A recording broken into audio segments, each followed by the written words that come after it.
Dzień dobry kochani, z tej strony Farmer6812 i zapraszam na moją Toskanię. A dzisiaj zaczynamy nietypowo, gdyż jeden z internautów zapytał mnie, czy używam jakiejś mody na lusterka, tak?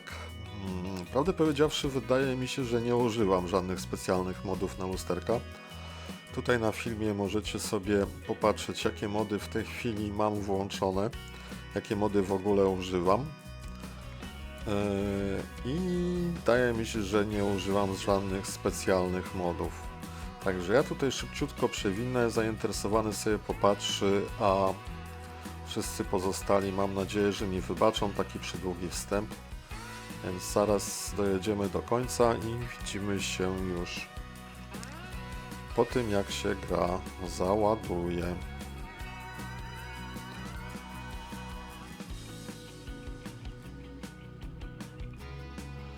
Ok, no to by było na tyle. Ok, kochani, moją Toskanię czas zacząć, więc rozpoczynamy. Niestety mamy deszcz i ten deszczyk będzie chwilę trwał. Tak, według prognozy pogody, czy... O właśnie. Przepraszam, ale jakieś tutaj mnie dopadły problemy gardłowe.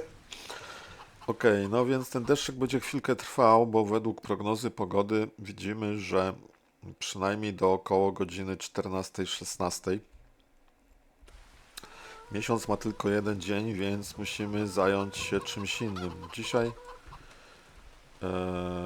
chciałem zająć się jeszcze żniwami. Tutaj mamy czekający już na robotę kombajn. No, ale jeszcze nie można zbierać, ale to jest tylko gra. Mamy je, tak jak mówię, jeden dzień, więc nie możemy czekać z zbiorami. Przyprowadziłem tutaj już przyczepę, ale w czasie deszczu na pewno nie będziemy robili zbiorów, bo myślę, że nadal działa ten mechanizm, że te zbiory są niższe. Nie wiem, czy to samo odnosi się, słuchajcie, do... tu idzie orka. Tak, zakontraktowana, zlecenie. Nie wiem, czy ten sam... To jakby mniej padało. Ten mechanizm odnosi się do zbierania siana.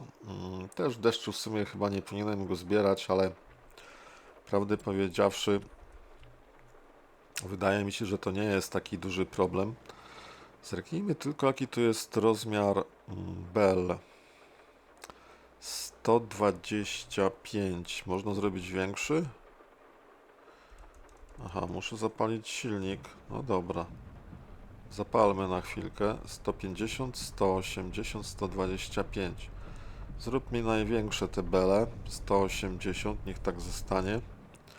No i ponieważ pada tutaj ten deszcz, to na razie chyba też damy sobie spokój. Aczkolwiek zobaczcie, jest jeszcze jedna rzecz, która nie daje, spędza mi sen z powiek, to jest ten oto piękny sad jabłkowy. Pytanie, i jaka tu wielka, zobaczcie, urosła trawa. I teraz pytanie, czy ja w sadzie jabłkowym coś muszę robić z tą trawą, nie? Tutaj wszystko wygląda doskonale, ale trawa jest duża. Gdyby to były winogrona, to wiem, że tu muszę wjechać z kultywatorem, a wcześniej chyba z mulczerem, a potem z kultywatorem. No nie wiem, no nie wiem.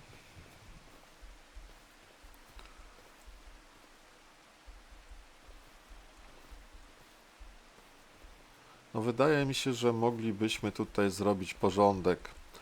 Pytanie tylko, jakim sprzętem chciałbym to wykonać. I tu mam pewien problem natury technicznej, ponieważ muszę jakiś sprzęt wypożyczyć albo zakupić.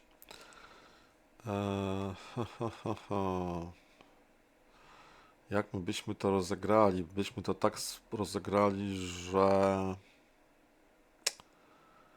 wzięlibyśmy sobie sprzęcik od oliwek, od winogron. Jak jest od oliwek? Właśnie, czy ja tym chcę robić? i mulcher. No spróbujmy, wypożyczmy ten sprzęt. O, zobaczmy, czy on do czegoś się tutaj będzie nadawał. Jak również byśmy wypożyczyli sobie również mulcher. Tak, to będzie dobry mulcher, myślę. Tak, bo ma 1,40 m, a to miało 1,50 m. No ale 10 cm nie robi różnicy. Natomiast jeśli chodzi o mulchery, to ja chyba tutaj nie mam dużego wyboru. Zobaczmy, jakie tutaj mamy mulchery do dyspozycji. Z tych nie za dużych mulcherów Salek metr to trochę mało. Ten właśnie 1,40 m i już 2,20 m to dużo. 3 metry, 3 metry. O Jezus, to już nie. To już na pewno nie. No taki Avant, tak, tylko go niestety musiałbym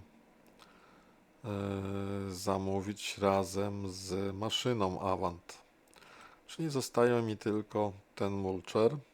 12 na godzinę, a to też 12. No ciekawe. Ten jest szybki, ale to 3 metry to za dużo na te rzędy. Więc wypożyczymy również ten mulcher. Zobaczymy, jak on się będzie sprawdzał. A żeby te mulchery dotransportować, to ja bym chciał jeszcze zobaczyć, jak wygląda sprawa z wypożyczeniem jakiejś platformy, lawety nie za drogiej. No te lawety to jakieś takie tutaj mam niespecjalne, fajne. Płaskie przyczepy. To coś musiałem któregoś moda nie zaznaczyć, widzę, bo nie mam fajnych lawet.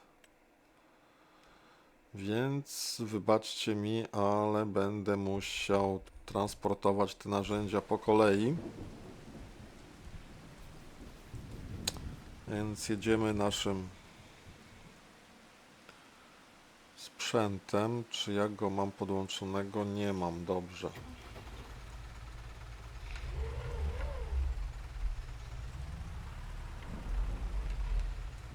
Co prawda jestem bez kabiny, no ale jakoś dam sobie radę. Tniemy do sklepu. Ta prędkość nie jest zła. Bardzo fajny traktorek. No zobaczcie, jak pięknie idzie. Nawet ten dźwięk nie ma takiego upierdliwego. Teraz się przełączymy na taki widok. O.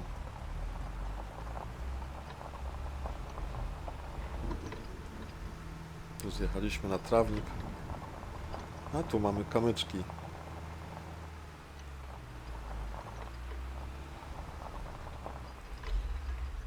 Zwinny, mały traktorek. Tutaj wąski, ale tnie jak złotko. Same Golden 85. Największa wersja silnikowa. 85 kucy. O, i jedziemy po nasze maszyny. Na szczęście nie ma daleko. Zastanawiam się tak samo jak w kwestii winogron zacząć od pługa, a potem, znaczy od mulchera, nie od mulchera, od kultywatora, a potem mulcher. Spróbujmy, czy to z jabłkami daje taki sam efekt, czy też jest potrzebne, tego nie wiem, ale może wy wiecie, czy dla jabłek tutaj potrzebuję używać tych sprzętów, ale spróbuję użyć. Mam nadzieję, że mi to zapełni czas do zbiorów owsa, bo po owsie będę chciał włączyć oczywiście zbieranie siana. Tutaj nie mam żadnego odważnika, bo ten sprzęt już tutaj z przodu ma odważniki, więc ja nic nie kupuję. I jak widać, ten mały tutaj mały kultywator daje radę. W sensie nie podnosi mi tego ciągnika, jedzie się spokojnie, fajnie.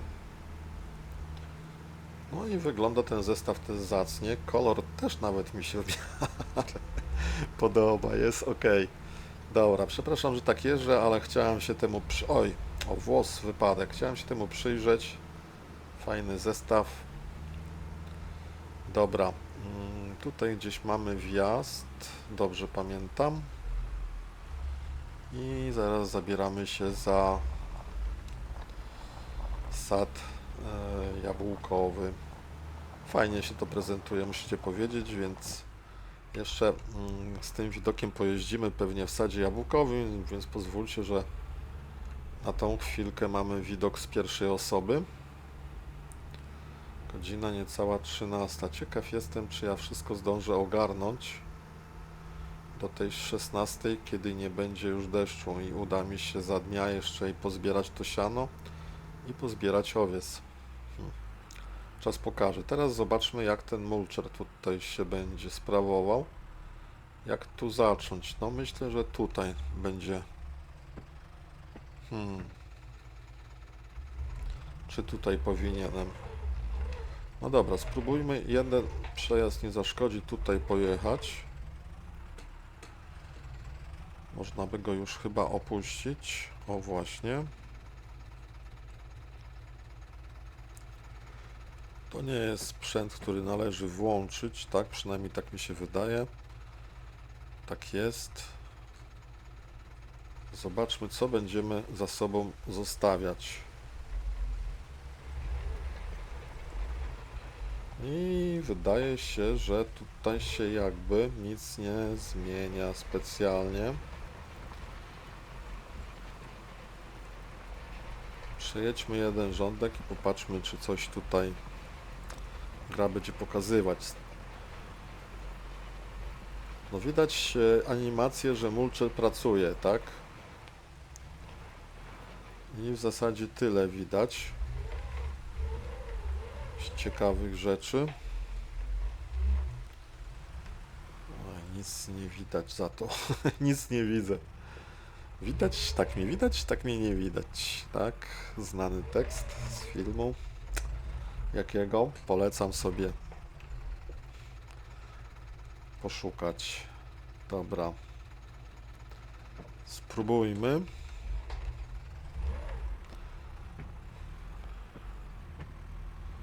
No tutaj to całkiem fajnie jedzie, tylko pytanie naprawdę, czy ten mulcher tu jest, czy ten kultywator jest potrzebny. To jest pytanie, na które nie umiem udzielić odpowiedzi. Ja się zastanawiam, czy to coś tutaj zmienia. Nic się z tymi chwastami nie dzieje. Tak naprawdę. Czy mapa coś tutaj pokazuje? Na tym nic nie mamy. Tutaj też nic nie mamy. Tutaj też nic nie mamy. Tutaj też nie. No, zostaje mi tylko zerknięcie na... O, właśnie tu. Czy to coś tutaj się pozmieniało? No, raczej nie ma tutaj w pH różnicy. W azocie też mi się wydaje, że nie ma żadnego. Plony się jeszcze nie pozbierały, więc niczego się nie dowiemy.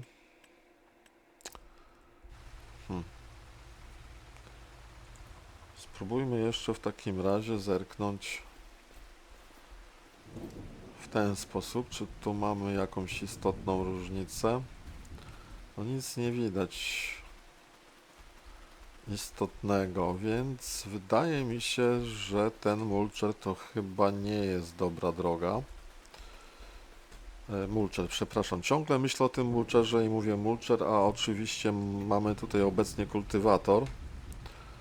Więc spróbujmy kultywator na razie odstawić. Jak tu sobie na nas poczeka.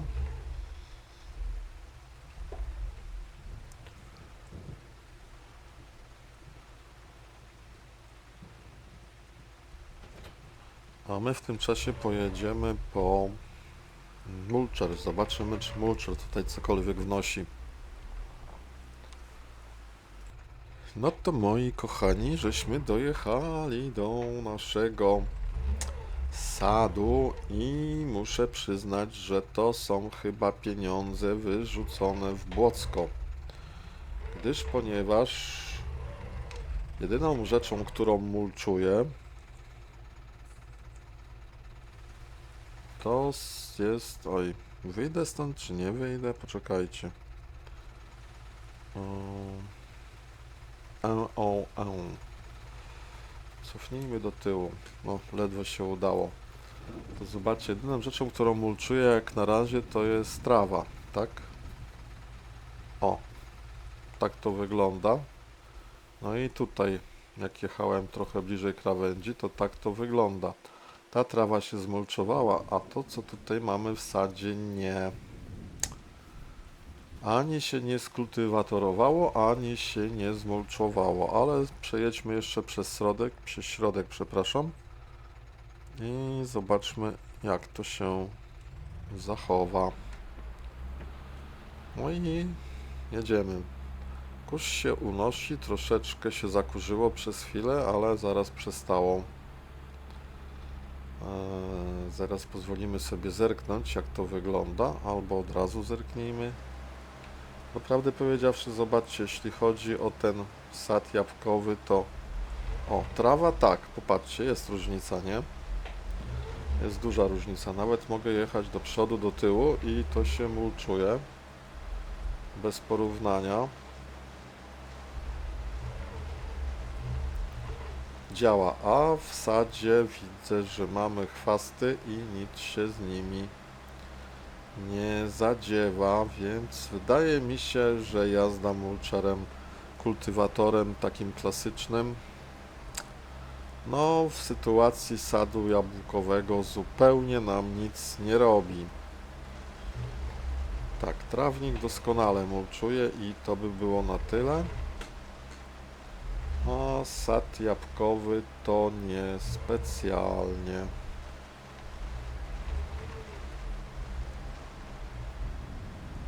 Jeszcze przejadę ten rządek do końca i zobaczymy, jak ta krawędź wygląda. No, nijak tutaj się cokolwiek dzieje. No faktycznie trawa rośnie, ale sad jest w sierpniu w kwiatach. No ciekawe te jabłonki, że tu w sierpniu są. Tak, tutaj mamy zmulczowana, ta trawa ok, ale sad niespecjalnie. Więc na razie to tak byśmy sobie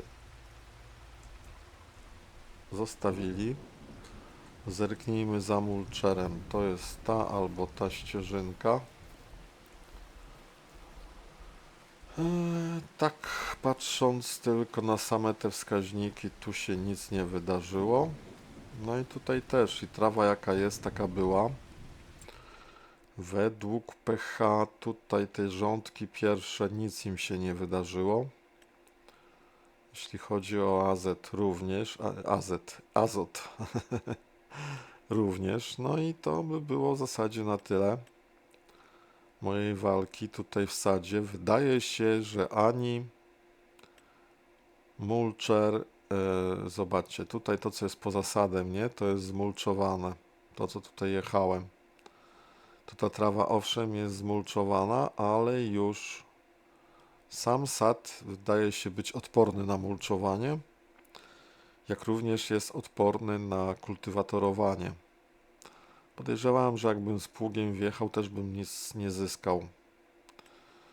Więc wydaje się na tą chwilkę, że te pieniądze, jakie wydałem na wypożyczenie tych maszyn,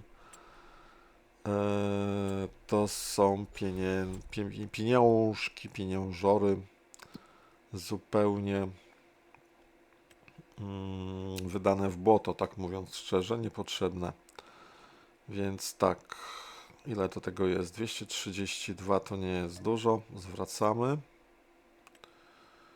I następny 139, no to 200, 330, niecałe 400 to jakoś jestem w stanie przeżyć. Ale z tego wniosek, że w zasadzie ja nie mam nic do roboty w tym sadzie poza nawożeniem i poza wapnowaniem. Dobra, więc traktorek sobie pozwolimy tutaj odstawić na bok.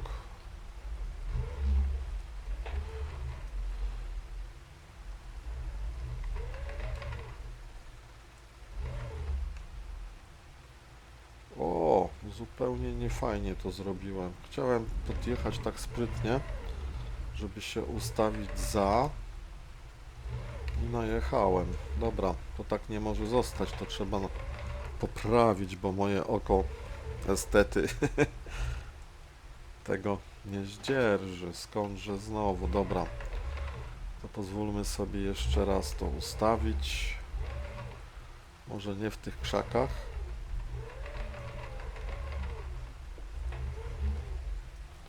O, ale tutaj myślę, że mogłoby siedzieć. No i byśmy też tak siedzieli. Dobra. Dobrze, teraz jest dobra, bo jest wyłączony. Słuchajcie, no to z sadem sobie nie popracujemy. Musimy go tak zostawić, bo to bez sensu jest jeździć bez efektu. No i myślę, że mimo deszczu powinniśmy zająć się nie żniwami i nie orką, bo to mamy gościa od tego wynajętego, który tutaj orze, najlepsze. Plus mamy drugą orkę, drugi kontrakt na polu 67 i wykorzystamy te same maszyny, stąd nie będziemy jeszcze oddawać tego sprzętu. Ale myślę, że zajmiemy się belowaniem. Tak trochę może nierealistycznie, ale trudno. No, tak jak mówię, nie chcę robić po ciemku tutaj prac, więc zajmiemy się belowaniem.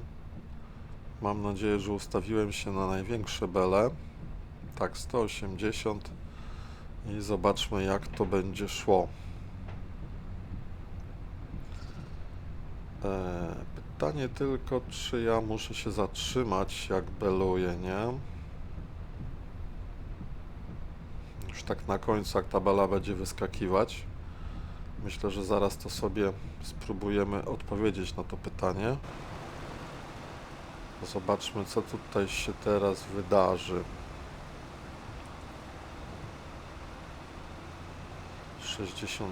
60-70%?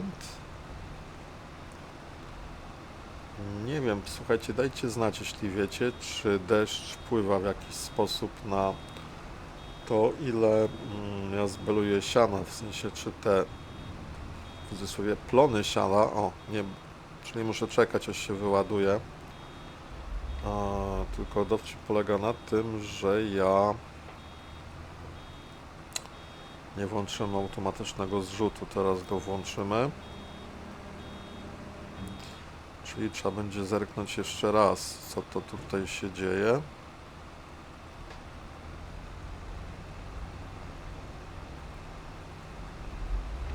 No dobra, to jedźmy z tą słomą jeszcze raz. Słomę będziemy chcieli sprzedać oczywiście po dobrych cenach, nie wiem tylko kiedy. I nie wiem, gdzie ja ją zeskaduję, tak między Bogiem a prawdą. Bo tych belek trochę się tutaj narobi.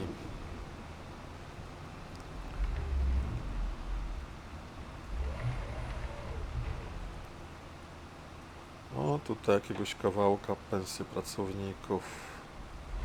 Jakiegoś kawałka nie zrobiłem. Spróbuję go tutaj zrobić.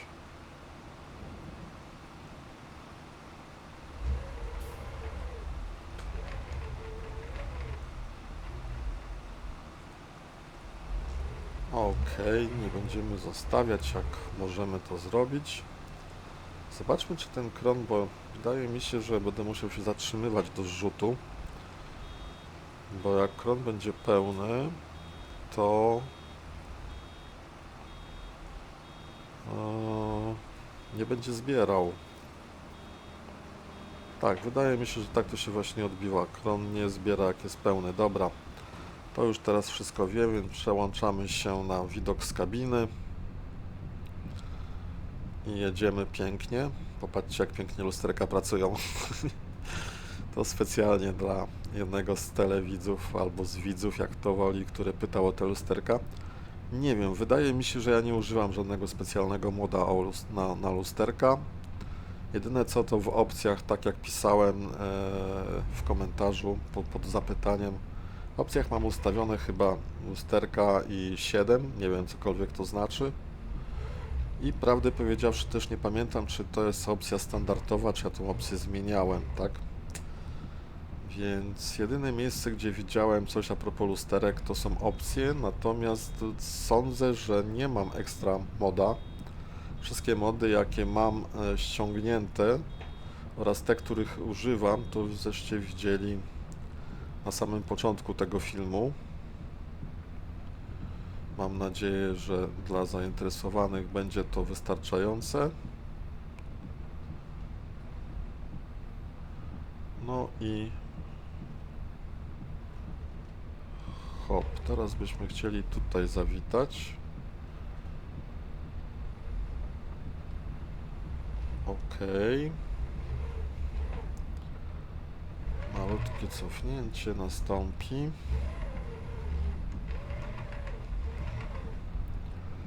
No, ciekaw jestem, czy ta maszyna cokolwiek złapała, no ale to nic.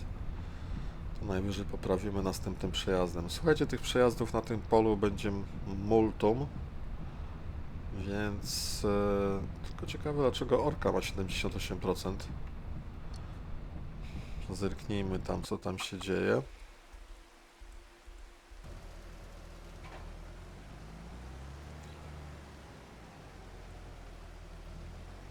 No nie wiem, Kolo chyba się pogubił.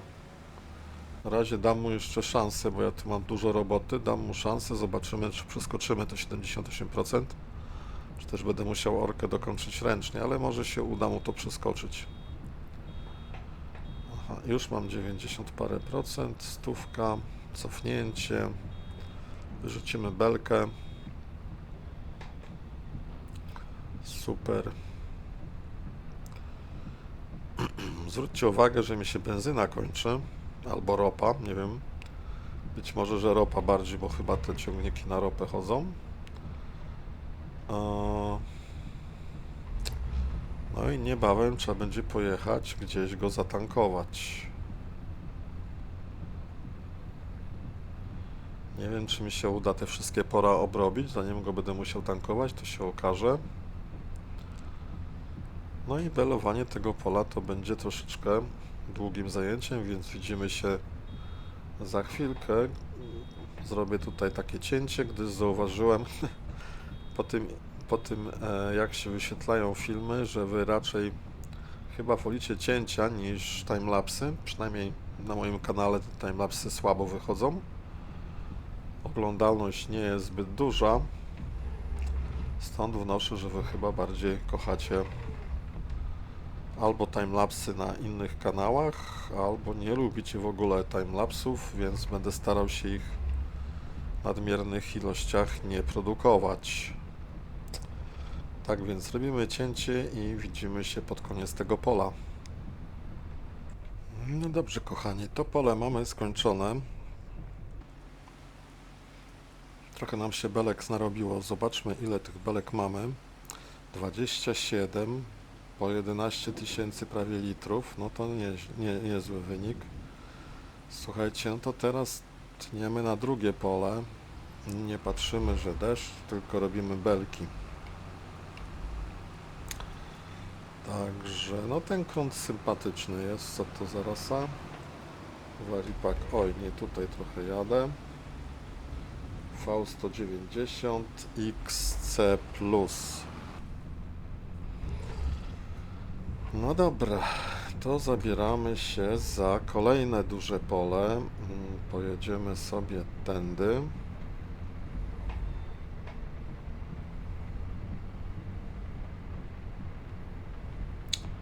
No i mam zlecenie. Mam nadzieję... Oj, zagapiłem się na procenty wykonanego zlecenia i bym wpadł prosto na słup. Zastanawiam się między Bogiem a prawdą, na ile ten deszcz faktycznie na przykład pogarsza zbiór słomy, bo słoma mokra to wiadomo, że zapleśnieje, nie? I w rezultacie będzie jej chyba niedużo. No chyba, że wyschnie i ja się mylę, nie wiem. Ale wydaje mi się, że zbieranie słomy w czasie deszczu nie jest dobrym rozwiązaniem, jeszcze w czasie takiego deszczu, gdzie tu mamy takie duże kałuże na drodze. No, ale to jest tylko gra i nie będziemy się, tak jak mówię, tym przejmować. Mamy tylko jeden dzień w miesiącu, a nie chciałbym jeździć po nocy. Może to by było ładne pojeździć po nocy i trzeba było te 2 godziny odczekać. Nie wiem, tak myślę głośno, ale spróbujmy teraz zbelować słomę na kolejnym polu. Tutaj to pole też jest olbrzymie i tego balowania jest bardzo dużo, więc chyba zrobimy analogiczne, czyli ja zacznę belować, a dokończymy sobie to belowanie już, czy tędy wjadę? Nie. A dokończymy sobie to belowanie, tu jest większy prześwit, myślę. A dokończę to belowanie już jakby poprzez cięcie materiału, nie? I w międzyczasie sobie je wykonam. Opuszczam, załączam prasę. Jedziemy z pierwszym rządkiem. Tutaj widać, że już chwasty zaczynają rosnąć, ale plan jest taki, jak to było poprzednio, że weźmiemy sobie dalbo i posadzimy tutaj rzodkiew oleistą, więc w zasadzie plan na kolejne odcinki już znacie. Tutaj będziemy trochę pracowali, no to jest teraz tak naprawdę, to co teraz się dzieje, to jest sól rolnika, czyli praca w polu. No i zbiory, tak z ciekawości zaraz zerkniemy, ile ja na tej słomie mógłbym zarobić. Czy to się teraz wyrzuci z automatu? Tak, wyrzuciło się, on pamięta. Czekajcie, wyłączmy na chwilkę. Zerknijmy, bo ta słoma chyba już tu jest. No i zobaczcie, że tej słomy mam już 308 tysięcy litrów. Co się przekłada na obecną cenę 31 tysięcy. No jest to rzecz nie do pogardzenia. A w styczniu w prime, że tak powiem, cenie 45 tysięcy. Tylko nie wiem, gdzie ja będę składował tą słomę. To jest pewna zagwozdka, więc nie zastanawiajmy się, tylko dalej produkujmy belki. A gdzie będziemy tą słomę składować, to się jeszcze, że tak powiem, zobaczy. Bo też trzeba by się zastanowić, co będziemy robili jako kolejne zasiewy, nie? Bo jeśli nie będziemy robili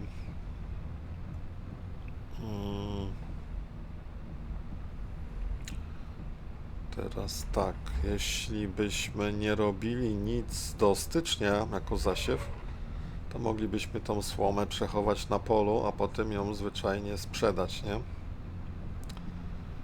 I skłaniam się na dzień dobry ku takiemu wariantowi, ale cóż, no zobaczymy, jak to jeszcze się uda zorganizować. Teraz pytanie, czy jak ja tu zrobię belkę, czy ona się nadmiernie nie zsunie?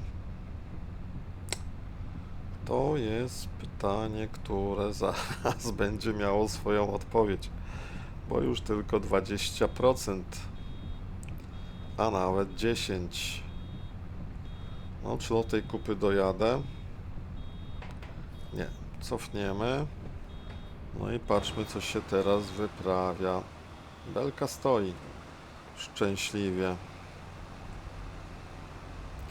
No, a my zbieramy mokre siano, mokrą słomę, właściwie nie siano, bo tutaj w języku polskim, być może, że w innych językach też jest rozróżnienie między słomą a sianem.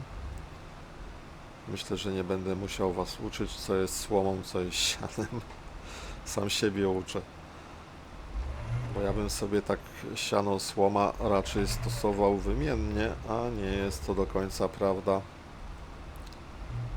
O, czy ja dobrze jadę i nie zostawiam nadmiernych ilości? Chyba nie. No, deszcz leje. Chociaż to niebo takie jest. A, tutaj to się rozjechałem troszkę. Spróbujmy cofnąć i poprawić. Dobra.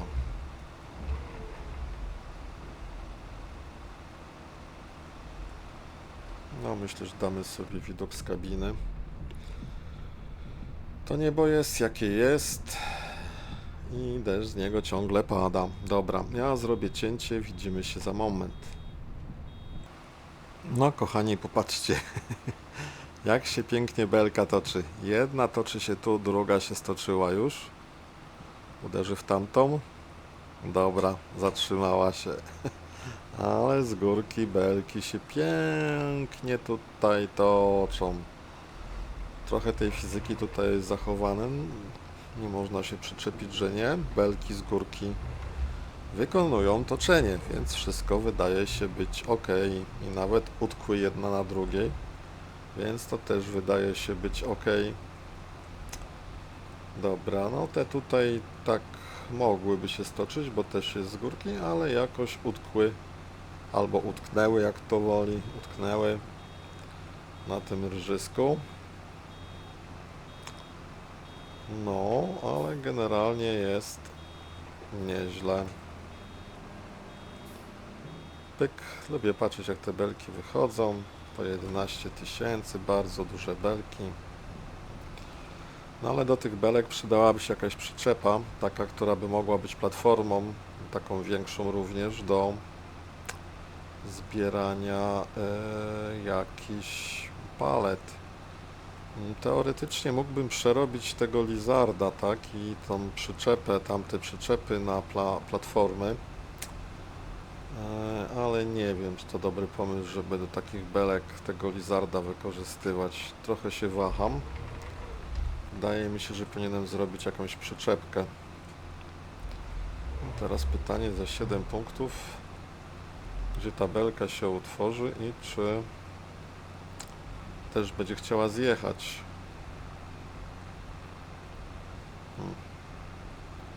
Tutaj trochę mi się pokończyły te... A może spróbujmy.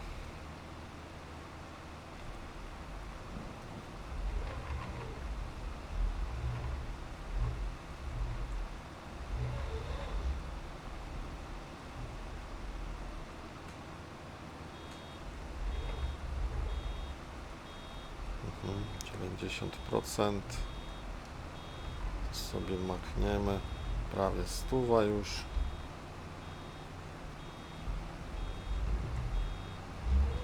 No. Jeszcze brakuje. Dobra, nie będziemy tutaj w ten sposób cyrklować, tylko pojedziemy, o, pojedziemy tak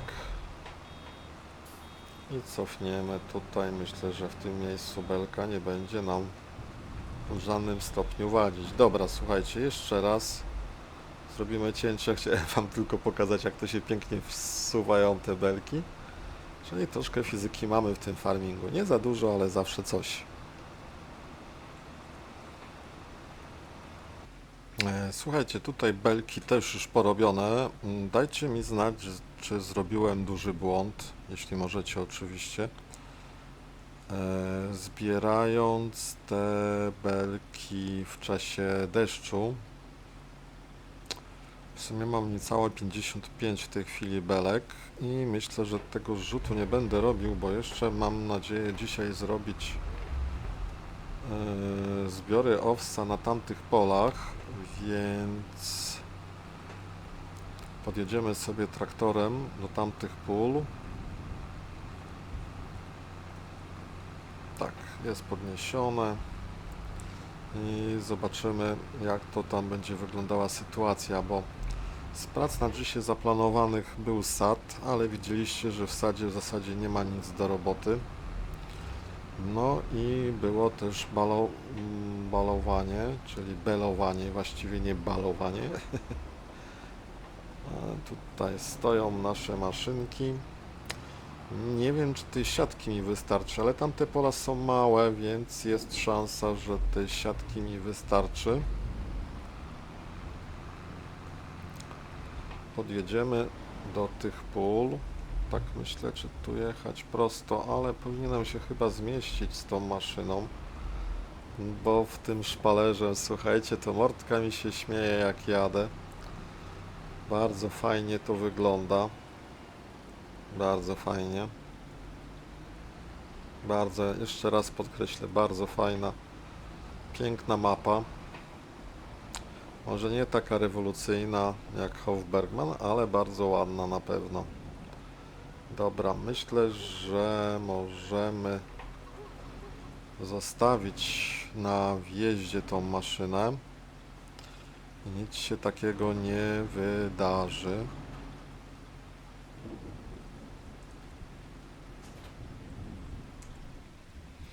Wyłączymy. Jeszcze raz zastanówmy się, czy aby na pewno mamy wszystko zrobione. Tutaj dla kurek nic nie potrzebujemy, bo one jeszcze mają żarełko. Tak, jeszcze mają żarełko, połowę, więc nie ma problemu, nie musimy po nic jechać. Tak się zastanawiam, czy ja już mogę w tym deszczu to dalbo wykorzystać.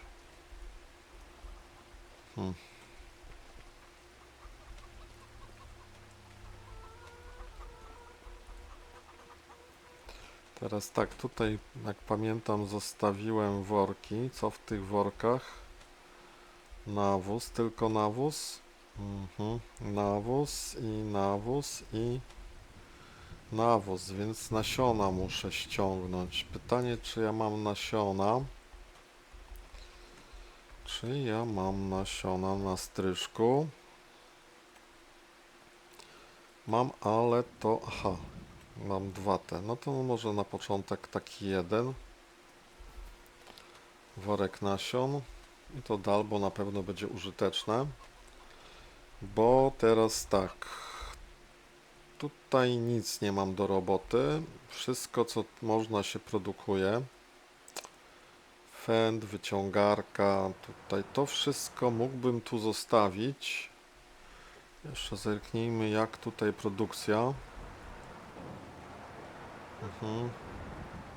Tu idzie produkcja i sprzedaż od razu. Elementy metalowe 2500, drewno 7700 i beczki i od razu sprzedaż. No zobaczymy, jak to wyjdzie. Co my tutaj mamy? Tu mamy widły. Właśnie i mamy tutaj przewróconą beczkę i trochę materiału opałowego. Dobra, słuchajcie, więc może zróbmy tak, że coś z tym fendem byśmy zrobili. O ile on tutaj ma rzeczy. Ciekawe, czy jak ja to otworzę i wsiądę, to czy będę mógł zamknąć? No i tu jest kłopot, bo nie widzę zamykadła. Ojej. No, nie wiem. No nie widać tego tutaj zamykadła z tej strony. Więc nie umiem tego zamknąć, prawdę powiedziawszy. Nawet jak wsiądę, to nie umiem wcelować. No trudno. Taki mój los już.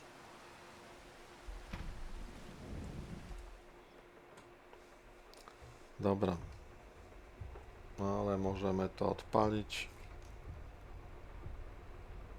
Widły do góry bym chciał. Tak.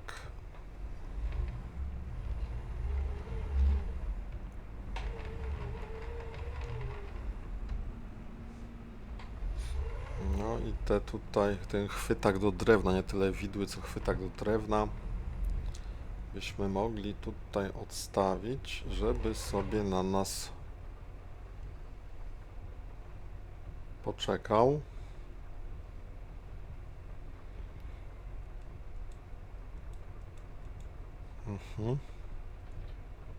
Ok. Ten chwytak do drewna, jak pamiętacie, tak nieszczególnie mi się sprawdził w użytkowaniu. Niezbyt fajnie chyta to drewno, że tak się wyrażę. Weźmy ten sprzęt do palet. Czy ja będę potrzebował sprzętu do palet? To jest dobre pytanie. Jeszcze nie wiem, ale myślę, że mógłbym ten sprzęt zapiąć, bo ja o nim w ogóle zapominam, że go mam. A tak jak go chociaż zapnę... Aha, i teraz muszę się przełączyć. Jak go chociaż zapnę do tego Fenda, to jest jakaś nieduża szansa, że może o nim będę pamiętał. Dobra, Fenda na razie odstawimy. Tutaj na bok i niech sobie stoi i czeka. Tutaj nic nie mamy do roboty. Tutaj mamy troszeczkę roboty. Byśmy mogli tą mąkę zawieść. Tylko pytanie, czy tej mąki tutaj mi za chwilę nie przybędzie. No może nie przybędzie, bo ona jest... Tak, mąka 29 000 jest magazynowana i będzie na bieżąco wydawana, tak sądzę. Więc mógłbym tą mąkę odwieźć, myślę, korzystając z tego, że pada deszcz. Tak spróbujmy. Teraz tak, co my możemy zrobić? To my możemy troszkę cofnąć. No i cudnie. Patrzcie, jak pięknie widać ten deszcz na tej drodze. To jest bardzo fajna sprawa, bardzo fajna zmiana w farmingu, że ten deszcz tutaj jest widoczny. Nie widać kałuż na tej drodze, ale to jest szutr, więc być może ta woda dobrze wsiąka, nie wiem. Nie wiem, nie znam się. Tak może być. Mam 4000 mąki i... Nie no, w sumie jadę. O, wyścigi z sarną. Pięknie skoczyła tutaj do tej sadzawki. Super. Miło było popatrzeć. Generalnie, słuchajcie, ta mapka jest bardzo miła, nawet w momencie, kiedy trzeba pojeździć. No te wszystkie czynności, które do tej pory wykonałem, które żeście nie widzieli, czyli w zasadzie większościowo belowanie, no to są klasyczne czynności, które należy wykonać. Rolnicze, które są troszkę lekko monotonne, stąd mój taki skrót. No ale one są fajnie dochodowe, z drugiej strony patrząc. Zanim wyjadę, zerkniemy jeszcze na finanse, jak one będą się kształtować za chwilkę. Na pewno będą się kształtować niezbyt super w kontekście tego, że... A może zróbmy zapis, bo trochę żeśmy się napracowali, dawno nie było zapisu. Więc słomy mamy, popatrzcie, 605 000, to jeszcze nie koniec. Jest szansa, że w styczniu zarobimy za nią 90 000. Więc to belowanie to naprawdę jest kawał pieniążka. Nie wiem, czy za chleb tak dobrze zarobimy. Myślę, że tak też. Bo przetwórstwo tego chleba to no niestety będzie mnie kosztowało... O, będzie mnie kosztowało 10 na 7, nie? Czyli 0,7 z tej mąki, którą mam obecnie, dostanę chleba. No i czy to się opłaca? Nie chcę się tego przeliczać, ale na pewno chlebek wyprodukujemy. Było poprzednio pasta, czyli makaron po polsku. Więc teraz możemy zrobić chlebek. I tak trochę nienaturalnie go przechowamy, żeby była większa cena. No tutaj, no tak właśnie. Widzimy, że do ciasta potrzebna jest mąka, mleko i jajka, nie? I jest cudnie. Ale przewróć stronę. Masło, jabłka, drewno opałowe. No i się zaczyna problem. Bo masełka szybko nie uzyskamy, jajka się okaże, mleko w butelkach jeszcze. No nie, to musi być inne gospodarstwo, to z tym ciastem to słabo. Ale chleb, mąka i drewno opałowe myślę, że damy radę. Na tą chwilę my jeszcze możemy porobić ten chleb, bo będziemy mieli drewno opałowe. Nie wiem jak w przyszłości, naprawdę się zastanawiam, czy jeśli już drewno opałowe mi wyjdzie, to czy ten chleb będzie nadal opłacalny, czy nie lepiej jednak sprzedać mąkę albo przerobić tą mąkę wprost na makaron, nie? To tak pożyjemy, zobaczymy. Gdzie ja jadę z tym teraz? Ja z tym teraz jadę zostawić mąkę w miejscu rozładunku. Zdążymy przed tą ciężarówką. Tak, bo one tutaj wszystkie skręcają de facto, te samochody. Ten ruch tutaj w tym miejscu jest przewidywalny i nie ma tutaj najmniejszego problemu. Nie ma jeszcze 15. Teoretycznie rzecz wygląda tak, że o 16 według prognoz pogody powinno już być słonecznie. Więc plan jest jeszcze taki, żeby spróbować pozbierać te belki. Tych belek jest dużo. Zaraz zobaczymy, gdzie my możemy je sprzedać, bo może byśmy je gdzieś obok zmagazynowali, gdzieś niedaleko miejsca, gdzie będziemy je sprzedawać. To by było bardzo fajne, bo byśmy potem nie musieli z nimi daleko jechać.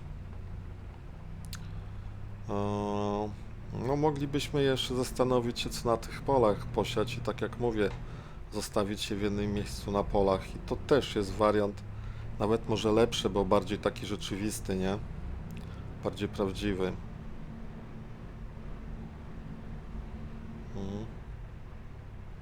Tutaj żyjemy pod górkę. Nie wiem dlaczego zahaczyłem. O. O. O, tu jaki piękny kranik jest. Ciekawe. Czy on ma coś narysowane. I teraz w którym miejscu ta mąka? Nie tutaj, bo... Czy mąka? No tak, bo tutaj jest sklep. To już się nauczyłem. Trzeba ją tutaj na prawo wypakować. O, tu już stoi coś. I ho, ho, ho, ho, ho. Tutaj już coś stoi. Zobaczcie, mamy chlebek na deszczu. Tak wygląda chlebek. O, proszę, jaki fajny. Jest i taki okrągławy, i podłużny, i z ziarenkami. No. Bardzo fajnie to wygląda, bardzo niefajnie, że tak stoi na deszczu. Pytanie, gdzie to wszystko przechowywać, jest pytaniem na razie bez odpowiedzi. Czy teraz tak, prawa strona jest wyładuj? Nie, lewa. Zróbmy prawa i spróbujmy wyładować. No, trochę znikło, może tutaj dobrze stoi, to się jeszcze okaże. Na razie tutaj byśmy wyłączyli tą ciężarówkę i zobaczymy, co tutaj się dzieje, jeśli chodzi o piekarnię. Piekarnia, chleb. Aha, czyli 20 000 ona może przechować, a resztę mi tutaj chyba wypluła. Chciałbym sprawdzić, jakie są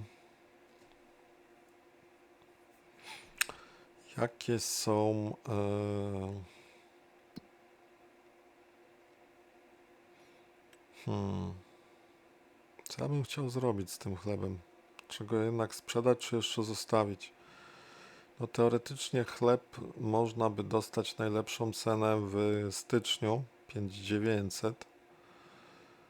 No i to jest fajna wartość, bo z 25 robi się 37. To jest prawie 2 razy tyle, no nie całe 2, no ale 80% to chyba tak. Przynajmniej 75% więcej. Więc wypadałoby poczekać do stycznia i ten chleb będzie w agroturystyce na tą chwilę najlepszy. Natomiast mnie słoma interesuje Regional Consortium, czyli to jest, jak mnie pamięć nie myli, to miejsce Tam, gdzie sprzedawałem ziemniaki. Ewentualnie nie ziemniaki, tylko buraki.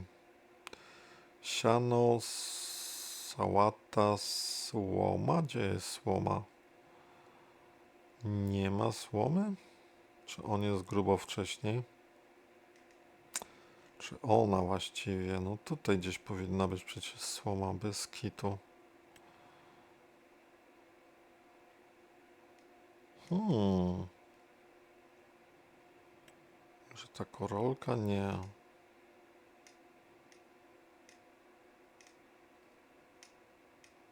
Gdzie jest słoma, jak pragnę wolnej soboty? Hmm, hmm, hmm, hmm, hmm, hmm, hmm, hmm, hmm, hmm. A, po staremu, zapomniałem, że słoma tutaj. No to akurat no, sierpień ma cenę najgorszą na świecie. Sprzedaż Bell, Biogaz Italia.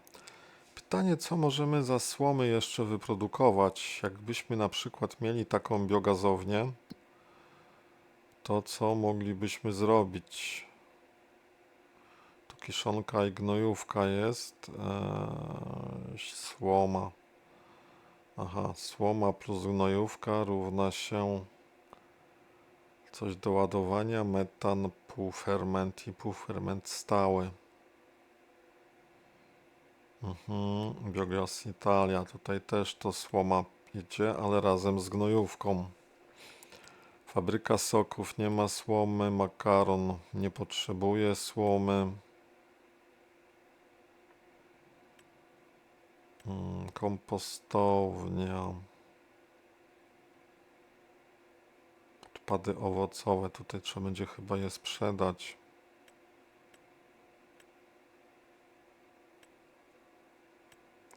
Mleczarnia raczej słomy nie wymaga, ta też nie. Olejarnia nie i winnica nie. No to zostają mi tylko biogazy, tak? Które przetwarzają słomę, ale razem z gnojówką, więc raczej słoma pójdzie do sprzedaży, nie będzie na nic przetwarzana. Tak to będzie wyglądało.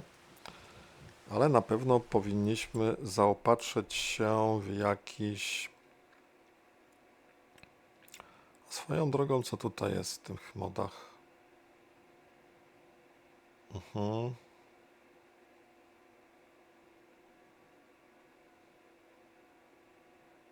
No fajne, fajne, fajne, bo to tutaj te bele kwadratowe, że tak powiem, grupuje.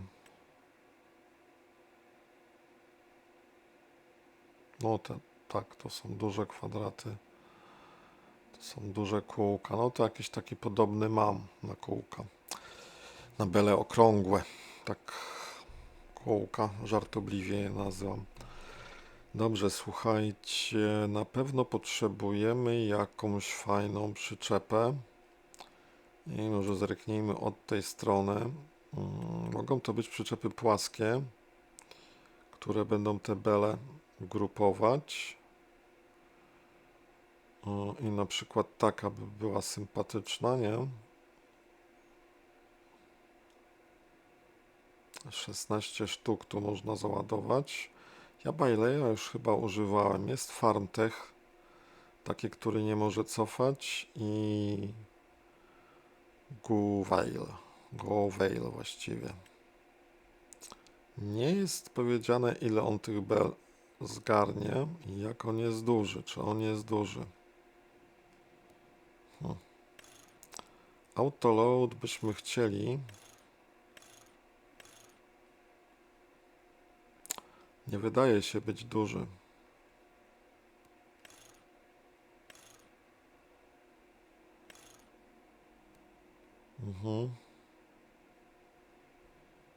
Nie wydaje się być duży. Teraz pytanie. Fajny, fajny, tylko nieduży.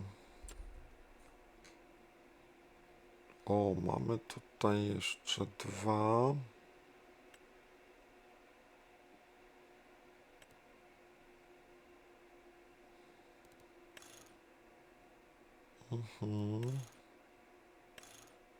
Drabina albo bez drabiny. No ta drabina mi tutaj nie robi różnicy. No oko cena jest zacna, bo to jest 34 tysiące, ale sprzęt naprawdę wydaje się być duży.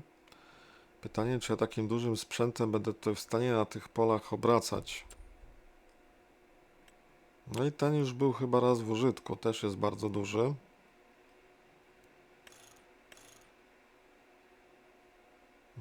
To są belki okrągłe na pewno. Czy ja go już używałem? Wydaje mi się, że tak. 24 bele, no to jest ładna wielkość.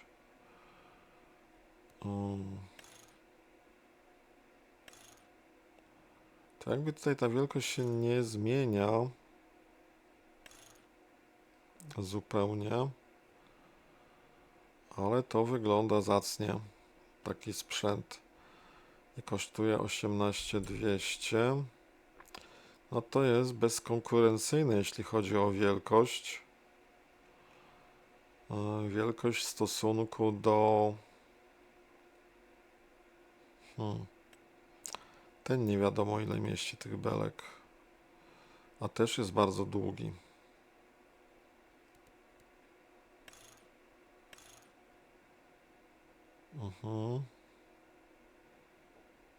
Też jest bardzo długi.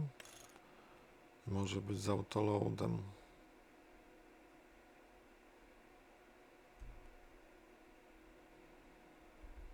Wiecie co, ja się skłaniam ku temu, żeby zastosować tą przyczepę.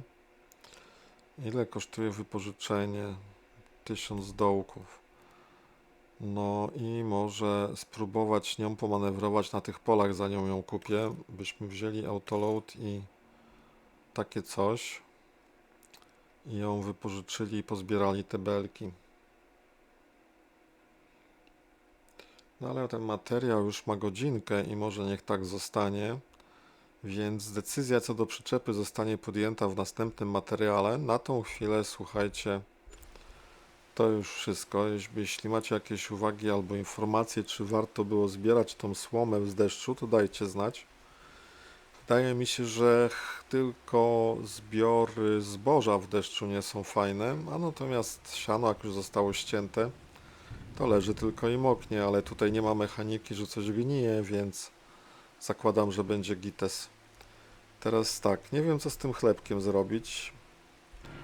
Jakbyście też mnie poratowali. Ja ten chlebek tak się zastanawiałem, czy nie włożyłbym... O, może przelećmy tędy, ale będzie fajnie. O, fajusio. I tu zrobimy zakręt i zastanawiam się, czy te belki tutaj nie włożyć. Ile tutaj się tego mieści? O, 250 sztuk. Tylko wyjmowanie potem tego, no jest troszkę takie... Ale może trzeba przewieźć tutaj ten chlebek i niech czeka, żeby na lepsze czasy, żeby nie mógł. Tylko włożenie go do góry, to niestety trzeba by było przyjechać albo tego tura już założyć, albo przyjechać z czymś, nie, żeby to tutaj wpakować. Bo nie jest tak łatwo to tutaj wpakować, jak się okazuje.